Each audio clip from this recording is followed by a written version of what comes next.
जब कोई अपमान करे। गौतम बुद्ध की शिक्षाप्रद कथा। बुद्ध की कहानियां भले ही आज के समय की न हो, लेकिन उनकी कहानियां मानवीय भावनाओं से जुड़ी हुई हैं। इसीलिए वे आज भी हमारा मार्गदर्शन करते हैं। यही कारण है कि बुद्ध की कहानियां अत्यंत लोकप्रिय हैं। इसीलिए आज हम आपके लिए बुद्ध की एक लोकप्रिय कहानी लेकर आए हैं, जिसका शीर्षक है जब कोई अपमान करता है। यह जीवन से जुड़ी कहानी है और इसलिए सभी को पसंद आती है। हमें उम्मीद है कि आपको गौतम बुद्ध की यह कहानी पसंद आएगी। एक बार बुद्ध किसी गांव से गुजर रहे थे। उस गांव के लोग उसे पसंद नहीं करते थे। उन्होंने बुद्ध को घेर लिया और गालियां देने लगे।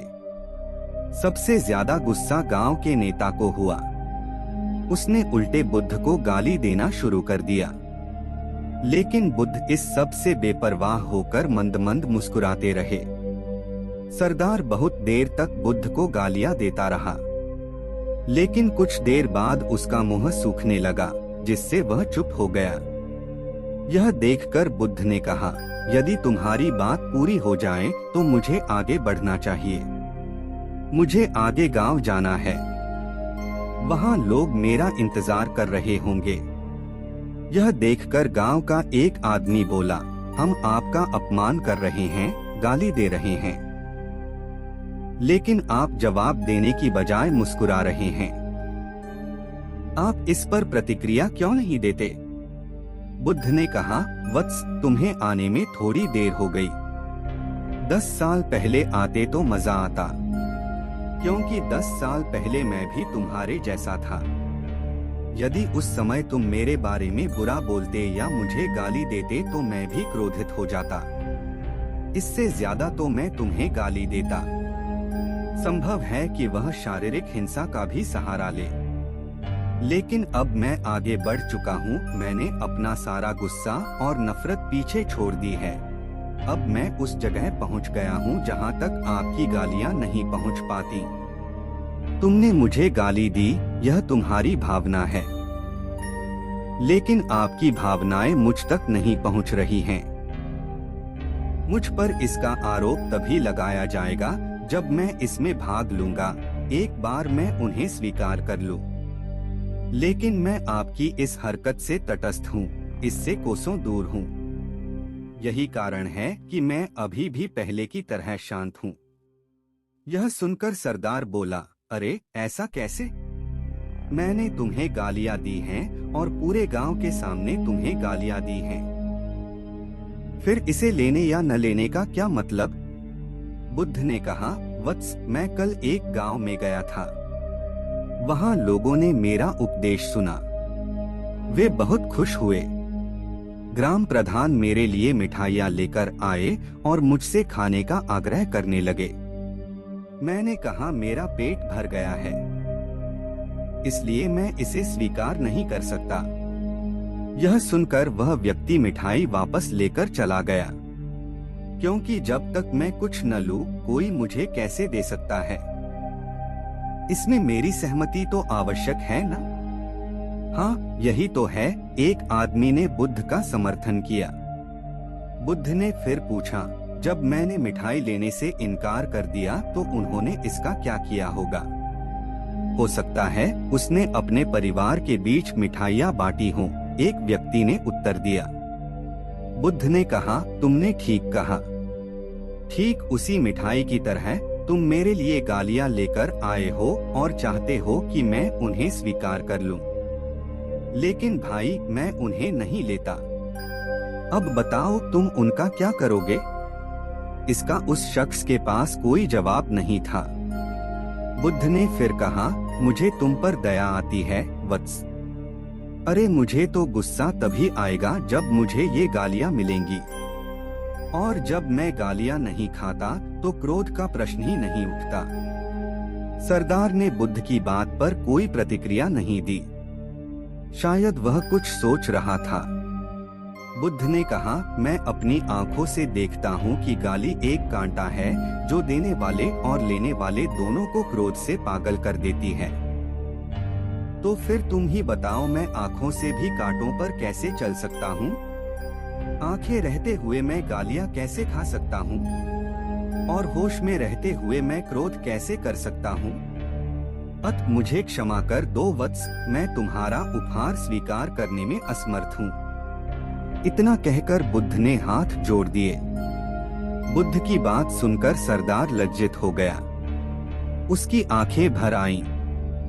वह कुछ कहना चाहता था, लेकिन उसके होठों ने जवाब दे दिया। और जब उससे और सहन न हुआ तो वह बुद्ध के चरणों में गिर पड़ा। दोस्तों, हम में से ज्यादातर लोग यही सोचते हैं कि हमारे दुखों का कारण कोई और है, और जब हम इस पर विश्वास करते हैं तो हम आत्मनियंत्रण की कमी और खुद को नियंत्रित करने में असमर्थता को नजरअंदाज कर रहे हैं। वास्तव में यह हम पर निर्भर करता है कि हम दूसरों द्वारा प्रदत्त नकारात्मकता को स्वीकार करते हैं या नहीं। यदि हम नकारात्मकता को स्वीकार करते हैं तो हम अपने पैरों पर कुल्हाड़ी मारते हैं, और जब हम उसे अस्वीकार कर देते हैं तो घृणा, क्रोध, हिंसा सभी से मुक्ति मिल जाती है। दोस्तों, हम आशा करते हैं कि आपको यह बुद्ध कहानी जब कोई अपमान करता है पसंद आई होगी।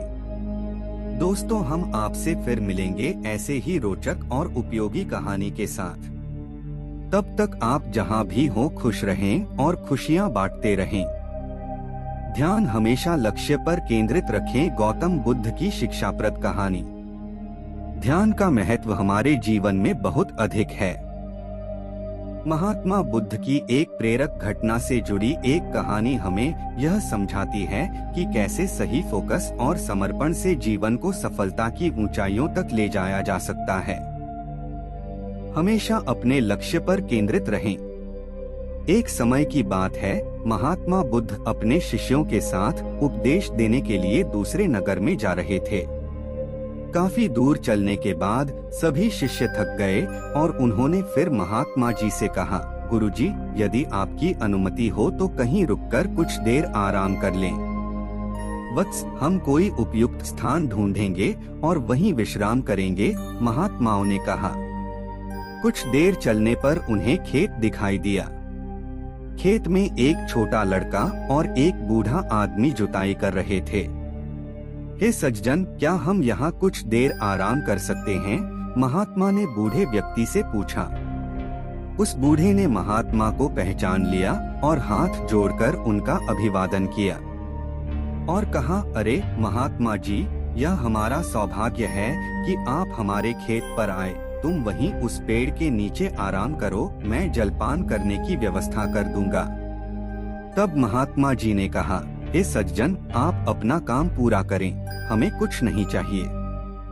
फिर भी बूढ़ा नहीं माना और कुछ फल तोड़कर पानी देकर बूढ़ा अपने काम में लग गया। फिर सभी शिष्यों और महात्मा जी ने फल और पानी लिया और सभी वहीं आराम करने लगे। फिर बूढ़ा आदमी अपना काम करता रहा। फिर बूढ़े का पोता काम करते करते थक गया और मन ही मन सोचने लगा कि अभी तो आधा खेत ही जोता है, आधा खेत अभी बाकी है। अब मैं थोड़ा आराम करूंगा और फिर आधा खेत जोतूंगा। ऐसा सोचकर वह एक पेड़ के नीचे जाकर आराम करने लगा। पेड़ की ठंडी हवा से बूढ़े आदमी के पोते की आंखों पर असर पड़ा, लेकिन बूढ़ा आदमी काम करता रहा। फिर जब तक बूढ़े का पोता सोकर उठा, तब तक बूढ़ा पूरा खेत जोत चुका था। वह दृश्य महात्मा जी और उनके शिष्यों ने देखा। तब उनके शिष्य ने महात्मा जी से कहा, हे गुरुजी, इस बूढ़े व्यक्ति ने इतना बूढ़ा होने के बावजूद बिना आराम किए पूरा खेत जोत लिया, और दूसरी ओर आपका पोता इससे छोटा होने के बावजूद भी आधा खेत जोतकर आराम करने गया था। ऐसा उत्साह प्रशंसनीय है। ऐसा उत्साह उन बुजुर्गों में दिखाई दे रहा है।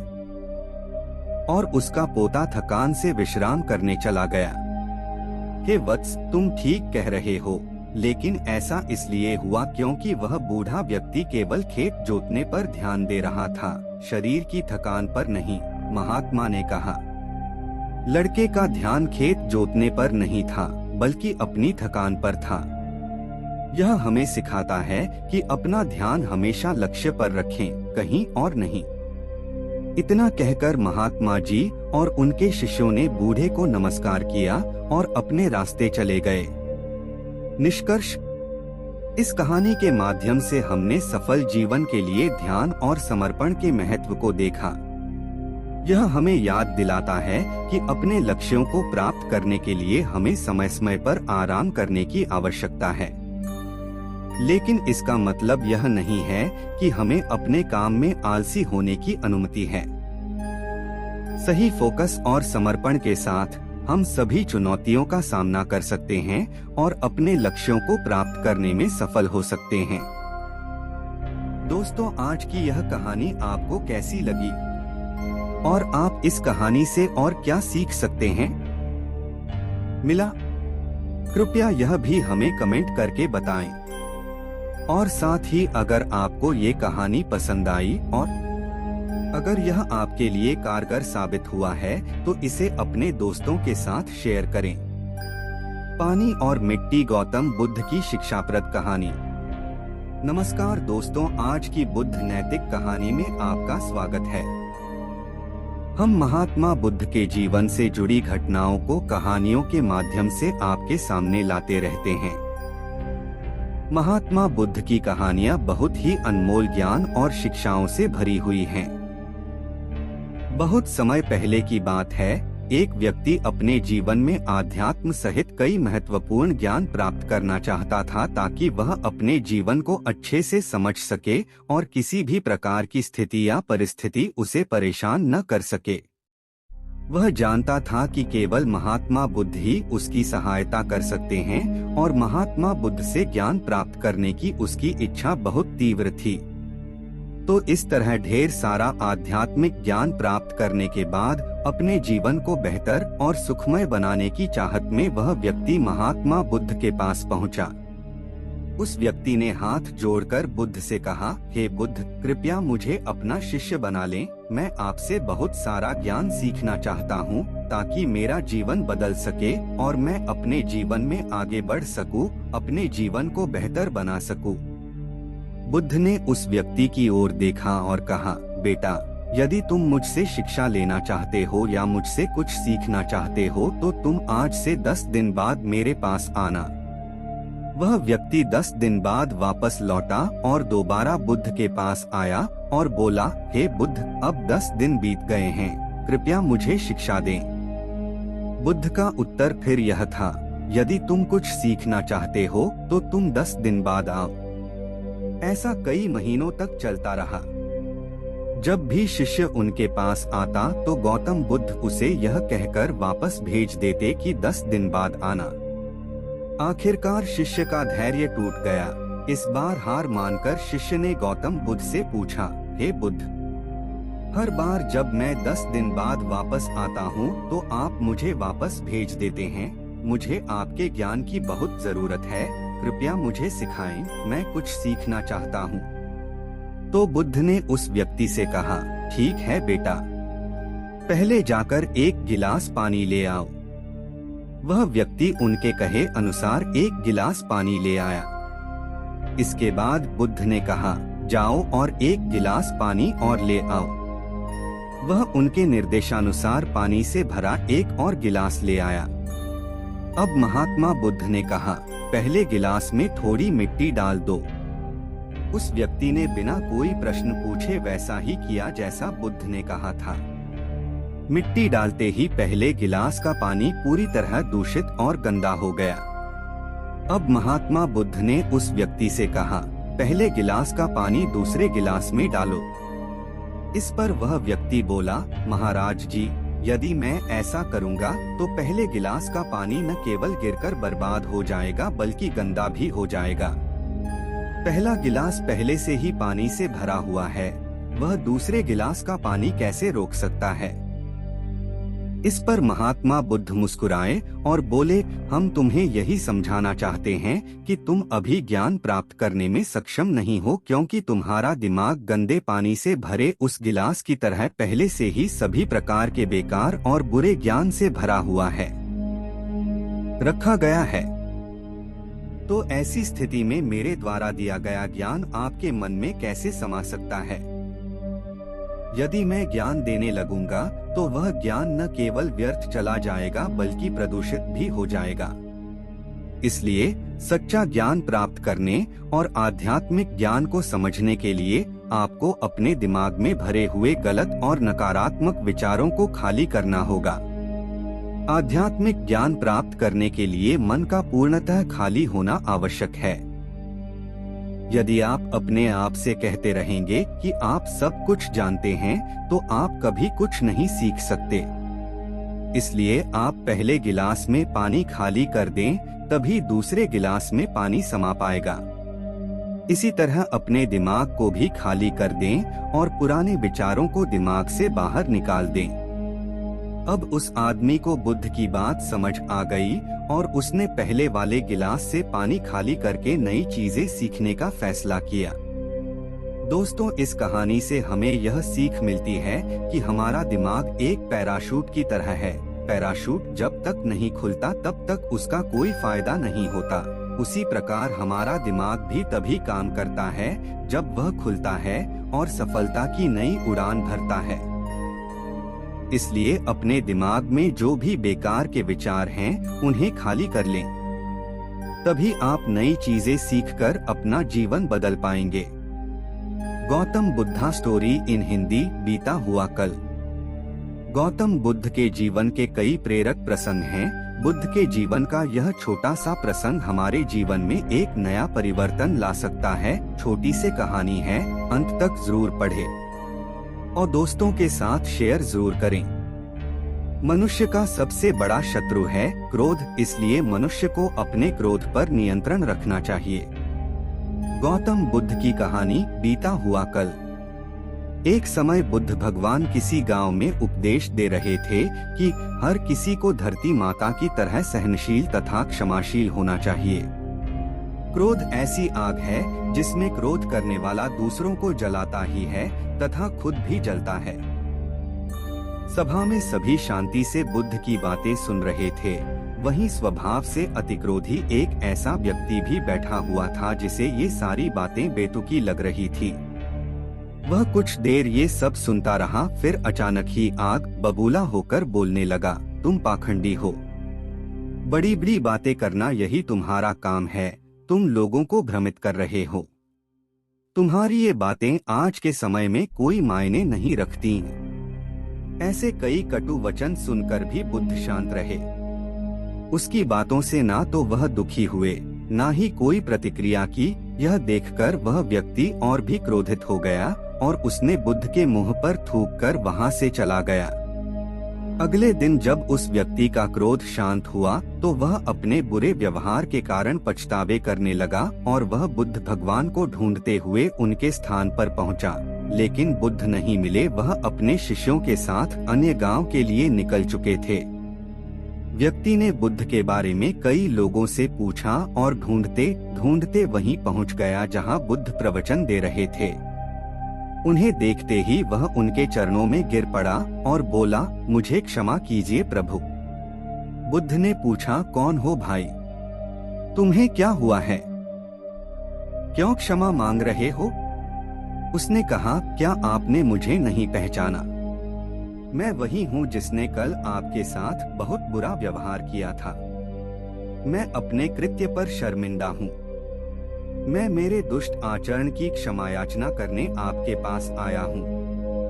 भगवान बुद्ध ने प्रेम पूर्वक कहा, बीता हुआ कल तो मैं वहीं छोड़कर आ गया हूँ और तुम अभी भी वहीं अटके हुए हो। तुम्हें अपनी गलती का आभास हो गया। तुमने पश्चाताप कर लिया। तुम निर्मल हो चुके हो। अब तुम आज में प्रवेश करो। पुरानी बातें तथा बुरी घटनाएं याद करते रहने से वर्तमान और भविष्य दोनों बिगड़ते जाते हैं। बीते हुए कल के कारण आज को मत बिगाड़ो। यह सुन उस व्यक्ति का सारा बोझ उतर गया। उसने भगवान बुद्ध के चरणों में पड़कर क्रोध त्याग दिया तथा क्षमाशीलता का संकल्प लिया। बुद्ध ने उसके सिर पर हाथ रखकर आशीर्वाद दिया। उस दिन से उसमें बहुत से परिवर्तन आ गए और उसके जीवन में सत्य, प्रेम व करुणा की धारा बहने लगी। और अपने क्रोध पर नियंत्रण पा लिया। Gautam Buddha story in Hindi. बिना नींव का मकान। बड़े कार्य को सफल बनने के लिए एक सही योजना और सही तरीका होना जरूरी है। गौतम बुद्ध की यह कहानी अंत तक जरूर पढ़ें और दोस्तों के साथ शेयर करें। भगवान बुद्ध की ये 3 कहानियां आपकी जिंदगी बदल देंगी। हमें हमारा जीवन तब कठिन लगने लगता है जब हम स्वयं को बदलने की बजाय परिस्थितियों को बदलने का प्रयास करते हैं। गौतम बुद्ध की कहानी बिना नींव का मकान। किसी समय एक नगर में राम और श्याम नामक 2 धनी व्यापारी रहते थे। वे दोनों ही अपने धन और वैभव का बड़ा प्रदर्शन करते थे। एक दिन राम अपने मित्र श्याम के घर उससे भेंट करने के लिए गया। राम ने देखा कि श्याम का घर बहुत विशाल और 3 मंजिला था। बुद्ध काल के समय 3 मंजिला घर होना बड़ी बात कहलाती थी और उसे बनाने के लिए बहुत धन और कुशल वास्तुकार की आवश्यकता होती थी। राम ने यह भी देखा कि नगर में सभी निवासी श्याम के घर को बड़े विस्मय से देखते थे और उसकी बहुत बड़ाई करते थे। अपने घर वापसी पर राम बहुत उदास था कि श्याम के घर ने सभी का ध्यान खींच रखा है। उसने उसी वास्तुकार को बुलवाया जिसने श्याम का घर बनाया था। उसने वास्तुकार से श्याम के घर जैसा ही 3 मंजिला घर बनाने को कहा। वास्तुकार ने इस काम के लिए हामी भर दी और काम शुरू हो गया। कुछ दिनों बाद राम काम का मुआयना करने के लिए निर्माण स्थल पर गया। जब उसने नींव खोदे जाने के लिए मजदूरों को गहरा गड्ढा खोदते देखा तो वास्तुकार को बुलाया और पूछा कि इतना गहरा गड्ढा क्यों खोदा जा रहा है। मैं आपके बताए अनुसार 3 मंजिला घर बनाने के लिए काम कर रहा हूँ। वास्तुकार ने कहा, सबसे पहले मैं मजबूत नींव बनाऊंगा, फिर क्रमशः पहली मंजिल, दूसरी मंजिल और तीसरी मंजिल बनाऊंगा। राम ने कहा, मुझे इस सब से कोई मतलब नहीं है। तुम सीधे ही तीसरी मंजिल बनाओ और उतनी ही ऊंची बनाओ जितनी ऊंची तुमने श्याम के लिए बनाई थी। नींव की और बाकी मंजिलों की परवाह मत करो। वास्तुकार ने कहा, ऐसा तो नहीं हो सकता। राम ने नाराज होकर कहा, ठीक है, यदि तुम यह नहीं करोगे तो मैं किसी और से करवा लूंगा। उसके बहुत खोजने के बाद भी उसे कोई वास्तुकार नहीं मिला जो बिना नींव के घर बना सके। वास्तुकार खोजते खोजते राम किसी ग्राम में पहुंच गया जहां बुद्ध भगवान की सभा चल रही थी। वहां जाकर राम ने बुद्ध को अपनी समस्या बताई और समाधान जानना चाहा।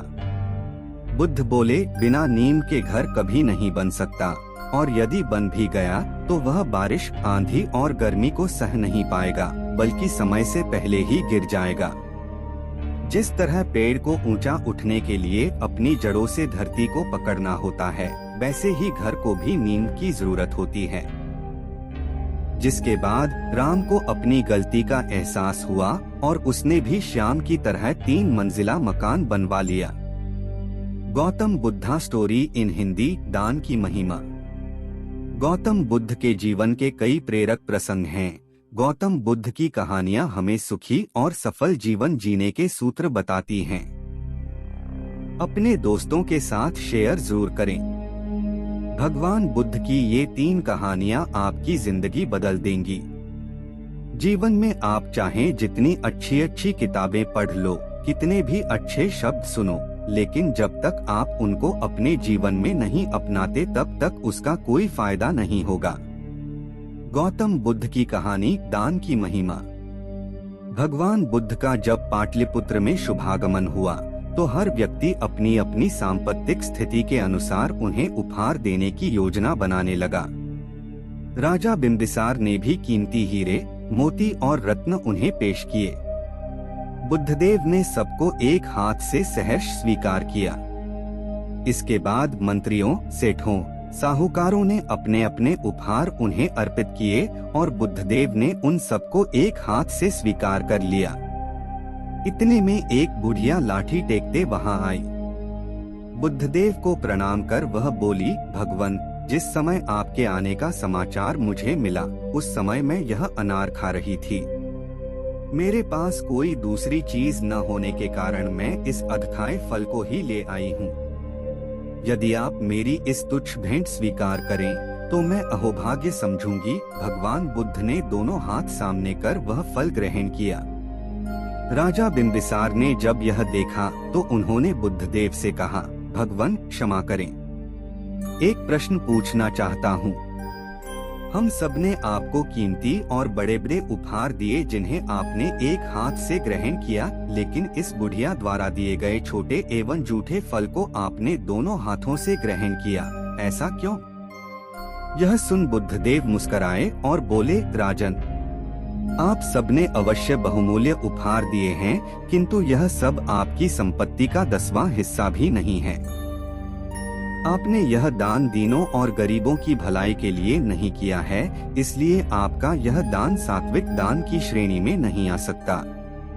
इसके विपरीत इन्होंने अपने मुंह का कौर ही मुझे दे डाला है।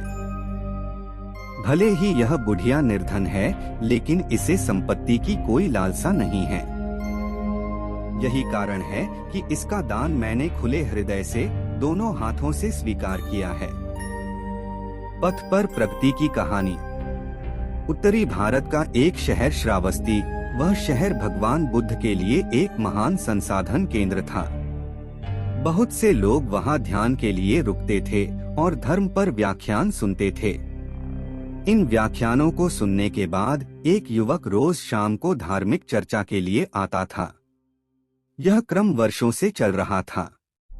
वे नियमित रूप से बुद्ध के प्रवचन सुनते थे, लेकिन उन्होंने इसे कभी अपने जीवन में नहीं उतारा। कुछ वर्षों के बाद एक बार यह युवक व्याख्यान के लिए सब लोगों से पहले आया। तब बुद्ध अकेले बैठे थे। फिर वह बुद्ध से मिला और बोला, गुरुवर्य, एक सवाल मुझे लगातार परेशान कर रहा है और मेरे मन में संदेह पैदा कर रहा है।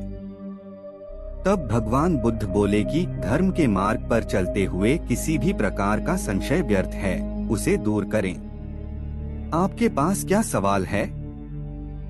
गुरुवर्य, मैं आपके व्याख्यान में कई वर्षों से आ रहा हूँ। मैं देखता हूँ कि हमारे आसपास अनेक साधु, भिक्षुणियाँ और बड़ी संख्या में सामान्य सांसारिक स्त्री पुरुष आते हैं।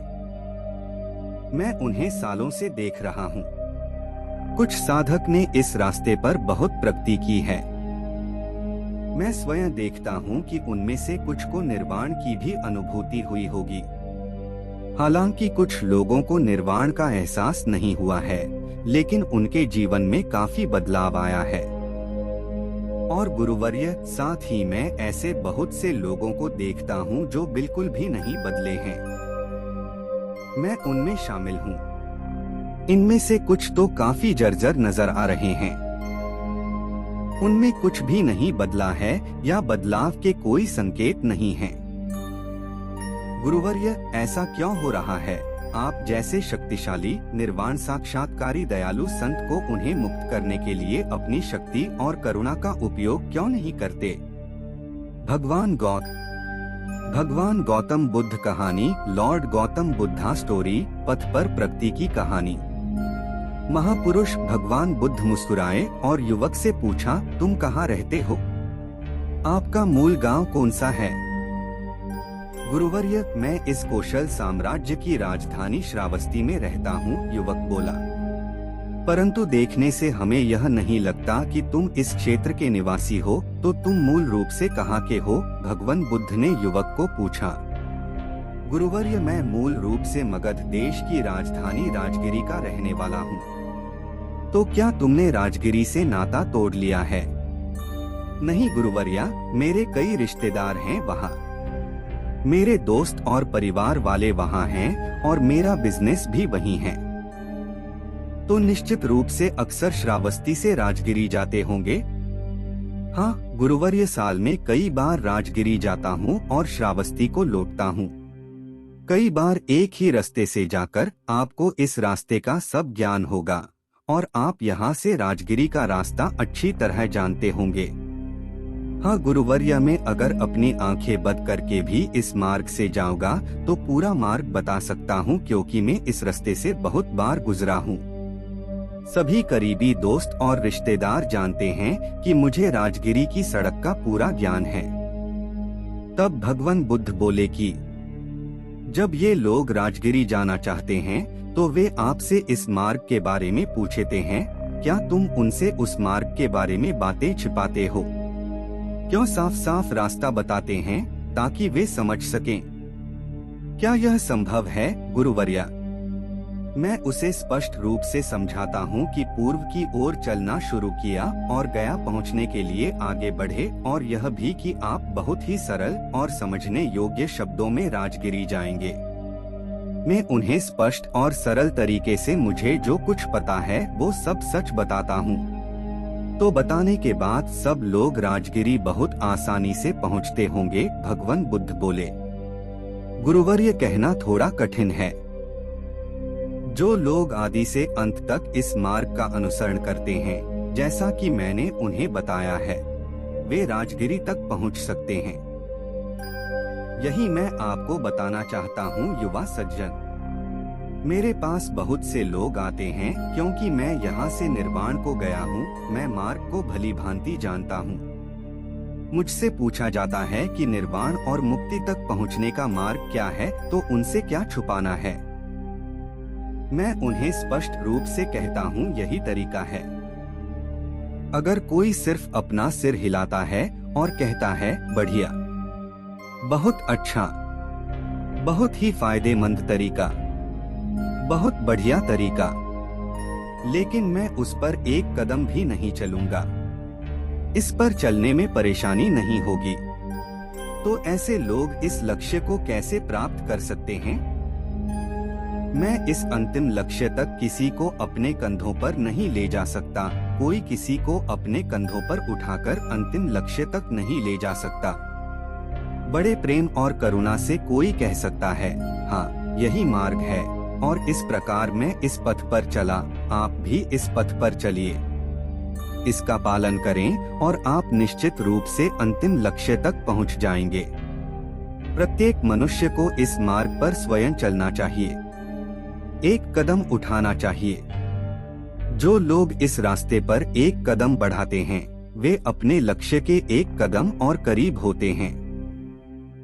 जो लोग इस रास्ते पर 100 कदम आगे बढ़ते हैं, वे लक्ष्य के 100 कदम करीब होते हैं।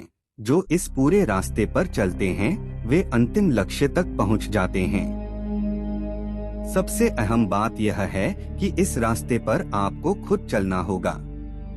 आपको किसी की कृपा नहीं मिल सकती, भगवान बुद्ध बोले। पीड़ा का स्रोत हमारे भीतर है, सबके भीतर है। जब हमें अपने बारे में सच्चा ज्ञान हो जाता है, तो दुखों की समस्या का समाधान भी हमारी दृष्टि में आ जाता है। इसलिए सभी ऋषिमुनि हमें स्वयं को समझने की सलाह देते हैं। वास्तविकता यह है कि हमें अपने वास्तविक स्वरूप को समझने से शुरुआत करनी चाहिए, जिसके बिना हम कभी भी अपनी या दूसरों की समस्याओं का समाधान नहीं कर पाएंगे। लेकिन वास्तव में हम अपने बारे में कितना जानते हैं? हम में से प्रत्येक अपने स्वयं के महत्व, अपनी विशिष्टता के प्रति आश्वस्त है। लेकिन यह आत्मज्ञान सत्य है। आप वास्तव में अपने आप को बिल्कुल नहीं जानते हैं। भगवान बुद्ध ने अपनी प्रकृति का अध्ययन करके मानव अस्तित्व की खोज की। सभी पूर्वाभ्यासों को छोड़कर उन्होंने आत्मानुसंधान किया। अपने भीतर के सत्य को खोजो। तब उन्होंने महसूस किया कि हर कोई भौतिक है। जीव 5 भागों से बना है। उनमें से 4 मानसिक और 1 भौतिक पदार्थ रूप हैं। पहले हम भौतिक पक्ष से शुरू करते हैं। यह हमारा एक बहुत ही स्वाभाविक और मूर्त हिस्सा है। यह किसी भी इंद्रिय अंगों को त्वरित धारणा प्रदान करता है, सुख के पद के अंतिम लक्ष्य की, और खुद को ही उस पथ पर चलना होगा। आपको यह कहानी कैसी लगी कमेंट करके बताएं। धन्यवाद। गौतम बुद्ध की शिक्षाप्रद कहानी से अश्लील विचारों को कैसे रोकें? बुद्धा स्टोरी। शब्दों में वर्णन। गौतम बुद्ध की शिक्षाप्रद कहानी से अश्लील विचारों को कैसे रोकें? बुद्धा शॉर्ट। अगर न चाहते हुए भी आपके मन में अश्लील विचार आते हैं, तो बुद्ध की यह कहानी आपके विचार बदल सकती है। एक बार चंद्रवंशी राजकुमार भरत को बुद्ध के मार्गदर्शन में भिक्षु के रूप में नियुक्त किया गया था। बुद्ध अपने भिक्षुओं को उपदेश देने के साथ साथ उन्हें भिक्षाटन के पास भेज देते थे, जहां से उन्हें भिक्षा मिलती थी। महात्मा बुद्ध ने भरत को भिक्षा लेने के लिए एक भिक्षुनी के घर भेजा। भरत रास्ते में चलते चलते सोच रहे थे कि आज उन्हें भोजन में क्या मिलेगा। महल में हमेशा खाने के लिए स्वादिष्ट भोजन बहुतायत में रहता था, लेकिन आज हमें जो कुछ भी मिलता है उसी से काम चलाना पड़ता है। भरत श्राविका के घर गए और भिक्षा मांगी। श्राविका भरत को बैठने के लिए कहती है। जब श्राविका अंदर गई तो भरत फिर से अपने पसंदीदा भोजन के बारे में सोच रहे थे। श्राविका भोजन लेकर आई तो भरत आश्चर्यचकित रह गए। अपना पसंदीदा भोजन देखकर भरत प्रसन्न हो गए। भरत भिक्षा लेने लगे। भिक्षा स्वीकार करते समय भरत सोचने लगे कि उन्हें हमेशा खाने के बाद थोड़ा आराम करने की आदत है, लेकिन आज उन्हें यहाँ से भोजन करने के बाद धूप से होते हुए वापस आश्रम जाना है। भोजन समाप्त होने के बाद श्राविका ने भरत से कुछ देर आराम करने का अनुरोध किया। भरत फिर प्रसन्न हो गए। भरत ने अपनी सभी इच्छाएं पूरी होती देखकर कुछ देर के लिए सो गया। भरत लेटे लेटे सोचने लगा कि आज नींद तो आ गई, लेकिन सिर पर छत का साया हमेशा के लिए मिट गया। जब भरत सोकर उठे तो श्राविका ने कहा कि आप जब तक चाहें यहाँ रह सकते हैं। अब भरत को समझ आ गया कि यह कोई संयोग नहीं है। श्राविका मेरा मन पढ़ रही होगी। भरत खड़े हैं। भरत ने श्राविका से पूछा, मुझे माफ कर दो, लेकिन क्या तुम मेरे मन की बात पढ़ सकती हो? आप यह सब कैसे पूरा करते हैं? श्राविका ने कहा, शुरुआत में मेरे लिए यह मुश्किल था, लेकिन मैंने अपने विचारों का अवलोकन करना शुरू किया। शुरू में मेरे विचारों की संख्या अनगिनत थी, लेकिन मैंने अपना पूरा ध्यान उन विचारों पर केंद्रित किया। मैं बिना किसी पूर्वाग्रह के अपने विचार व्यक्त करता रहा। धीरे धीरे मेरे विचारों की संख्या कम होने लगी। मेरे सारे व्यर्थ विचार दूर हो गए। तब से मैं दूसरों के विचारों को पढ़ने में सक्षम हो गया हूँ। यह सब सुनकर भरत घबरा गए। भरत ने श्राविका से अनुमति ली और वहाँ से चल दिए। रास्ते में चलते चलते भरत को अपने विचार याद आने लगे। यदि भरत के मन में श्राविका के बारे में अश्लील विचार आए तो श्राविका ने भरत के बारे में क्या सोचा होगा? भरत अपने आप पर लज्जित हुए। भरत ने आश्रम पहुंचकर बुद्ध से कहा कि अब से वह कभी भिक्षा मांगने नहीं जाएंगे। बुद्ध ने भरत को बैठाया और कहा, क्या हुआ? अपनी दुर्दशा विस्तार से बताओ। भरत ने सारी बात विस्तार से बताई। भरत की बातें सुनकर बुद्ध ने कहा कि आज से तुम श्राविका के घर भिक्षा के लिए जाओगे, लेकिन आपको कुछ बातों का ध्यान रखना होगा। कल जब आप जाएं तो अपने मन को पूरी तरह सचेत रखें। आपके भीतर क्या विचार उठ रहे हैं, उस पर ध्यान केंद्रित करें। आपके भीतर क्या इच्छाएं उठ रही हैं, इस पर चेतना और जागरूकता के साथ ध्यान करें। यह सब ध्यान में रखकर जाएं और फिर मुझसे चर्चा करें।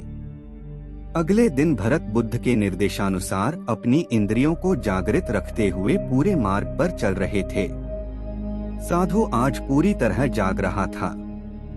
जैसे जैसे श्राविका का घर नजदीक आ रहा था, भरत की घबराहट बढ़ती जा रही थी।